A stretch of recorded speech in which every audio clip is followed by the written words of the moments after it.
دیکھے تو زمانے کو اگر اپنی نظر سے، افلاک منور ہو تیرے نور سحر سے، خورشید کرے کسب ضیاء تیرے شرر سے، ظاہر تیری تقدیر ہو سیمائے قمر سے، دریا متلاطم ہو تیری موج گہر سے، شرمندہ ہو فطرت تیرے جاز ہنر سے، اغیار کے افکار و تخیل کی گدائی، کیا تجھ کو نہیں اپنی خودی تک بھی رسائی۔ اس نظم میں ڈاکٹر علامہ محمد اقبال نے ہمیں جدت یعنی ندرت فکر اور یہ جینیلٹی کی قدر و قیمت اور اس کے ثمرات سے آگاہ کیا ہے، یعنی یہ بتایا ہے کہ اگر ہم دوسروں کے خیالات کی تقلید کے بجائے خود اپنی قوت کی نشوونما کریں اور اس خدا داد نعمت کو مرتبہ کمال پر پہنچائے تو کیا نتیجہ ہوگا۔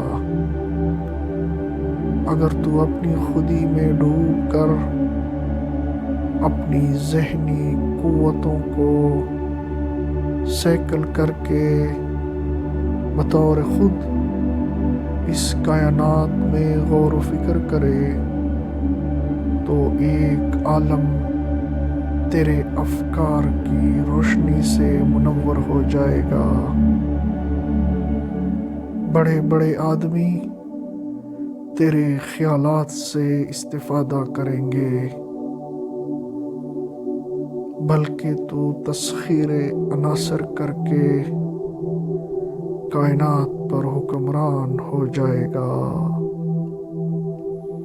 تیرے پاکیزہ اور بلند خیالات کی بدولت دنیا میں انقلاب رونما ہو سکتا ہے اور تیرے تخلیقی کارنامے فطرت کے کارناموں سے بڑھ سکتے ہیں۔ ریڈیو، لاسلکی، ٹیلی ویژن، ٹیلی فون، یہ اور سینکڑوں ایجادات سب اجتہاد اور تحقیق یا جدت فکر ہی کے ثمرات ہیں۔ مجھے حیرت ہے کہ تو کیوں غیروں کے افکار کی تقلید کر رہا ہے۔